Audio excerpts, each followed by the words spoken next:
Kemudian adakah doa dan amalan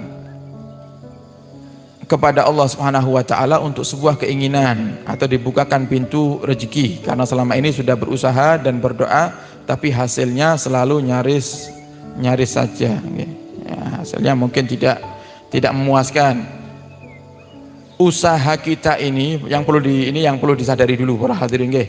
Kita usaha ini adalah bentuk sekedar kita mengamalkan tugasnya kita sebagai manusia, karena tugas kita manusia itu hanya 3: ikhtiar, kemudian berdoa, dan yang terakhir tawakal. Ikhtiar, doa, dan tawakal. Sehingga yang perlu di saat kita mau usaha, membuka usaha, yang perlu kita tanamkan dalam hati kita dengan keyakinan yang kuat adalah yang jadikan saya sukses dan tidaknya bukan usaha ini, tapi yang jadikan saya sukses adalah Allah Subhanahu wa ta'ala. Sehingga nantinya di saat kita temui di setiap usaha-usaha kita itu kok ternyata kita temui banyak rintangan, kita tenang saja. Kenapa? Kalau Allah takdirkan usaha ini akan terus berjalan, pasti akan berjalan. Yang penting tugas saya adalah ikhtiar.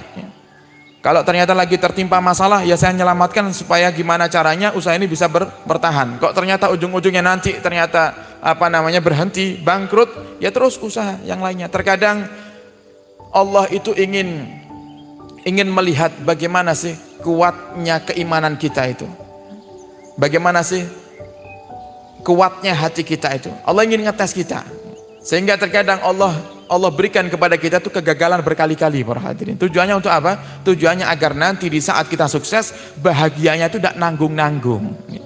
Coba kalau misal jenengan tidak pernah usaha sama sekali, ada seorang pemuda tidak pernah kerja sama sekali, kemudian kerjanya langsung buka usaha sendiri, dagang misalnya, kok langsung sukses? Ya nyantai-nyantai aja. Karena apa? Dia tidak pernah merasakan daripada namanya kegagalan.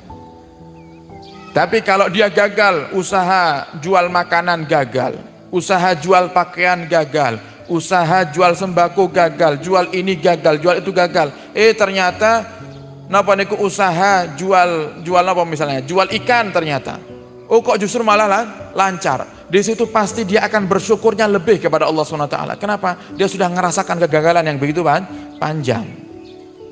Nah, maka yang pertama sabar. Insya Allah dengan kegagalan yang Anda rasakan saat ini, atau mungkin ketidakpuasan yang Anda rasakan saat ini, suatu hari Allah akan berikan kebahagiaan yang bahagianya itu akan sempurna nantinya. Kemudian yang kedua, tawakal sama Allah, pasrah sama Allah. Jangan jenengan itu meyakini dan beriman kepada usaha. Dan ini yang sering terjadi kepada kita sampai akhirnya muncul, kalau kita tidak kerja kapan kayanya. Ini bahasa sudah tidak beriman kepada Allah Subhanahu wa taala, berimannya kepada pekerjaan. Seakan-akan kalau bekerja itu pasti akan kaya. Sekarang buktinya para hadirin. Nah, ada satu orang yang dia itu sangat fakir sekali. Dan dia usaha. Fakirnya bukan karena dia tuh malas kerja, enggak. Dia tuh usaha. Setiap hari dia keluar rumahnya, dia usaha jalan, entah kemana Allah mengarahkan dia usaha. Siapa tahu nanti di jalan ketemu dengan satu pekerjaan. Ya nemu dia pekerjaan, tapi pekerjaan yang tidak tetap.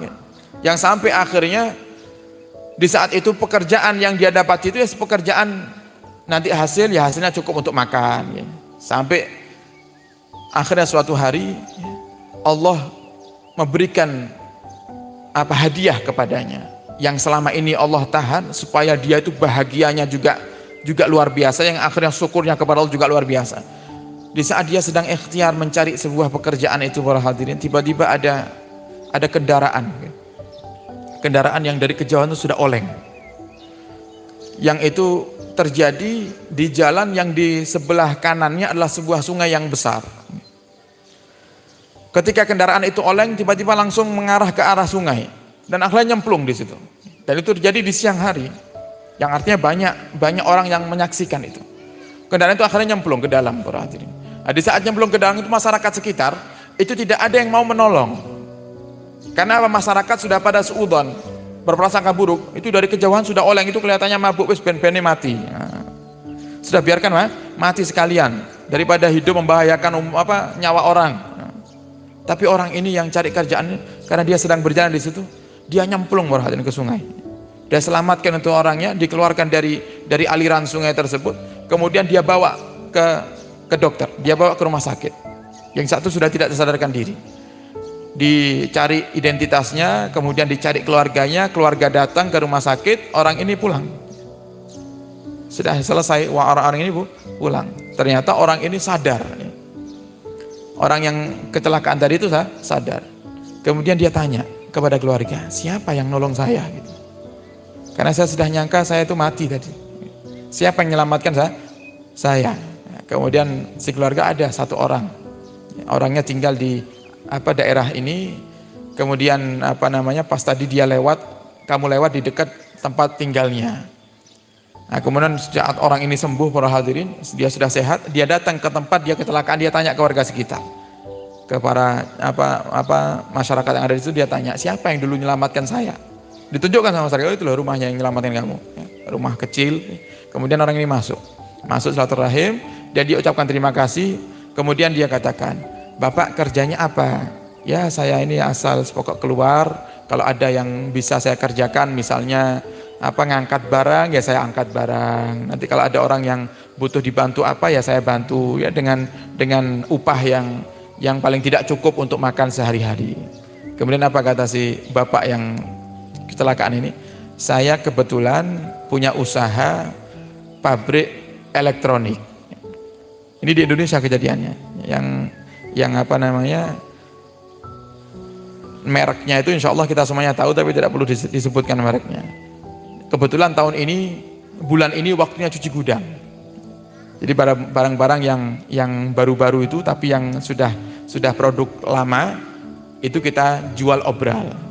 Nah itu di gudang saya, nanti bapak saya ajak ke gudang saya, itu barang elektronik saya, itu kipas, kulkas, ya, kemudian semuanya itu AC dan lain-lainnya itu, semua yang barang-barang lama tapi yang masih baru itu, semuanya saya hadiahkan buat bapak karena bapak sudah menyelamatkan nyawa saya. Coba lihat. Ini kan kaya dadakan. Kerja, punya toko elektronik, punya barang elektronik banyak, tanpa modal Rp1.000 pun. Cuman karena dia nolong daripada umatnya Nabi, dia nolong daripada hambanya Allah, kemudian Allah di situ berikan cara kepadanya, ini loh, caramu nanti suksesnya seperti ini caramu. Nah, jadi indah, cara Allah mengatur rezeki manusia itu indah. Tinggal bagaimana kita kuatnya hati kita bertawakal kepada Allah Subhanahu wa taala. Semakin kita pasrah sama Allah, dengan ikhtiar kita semakin Allah mudahkan rezeki kita.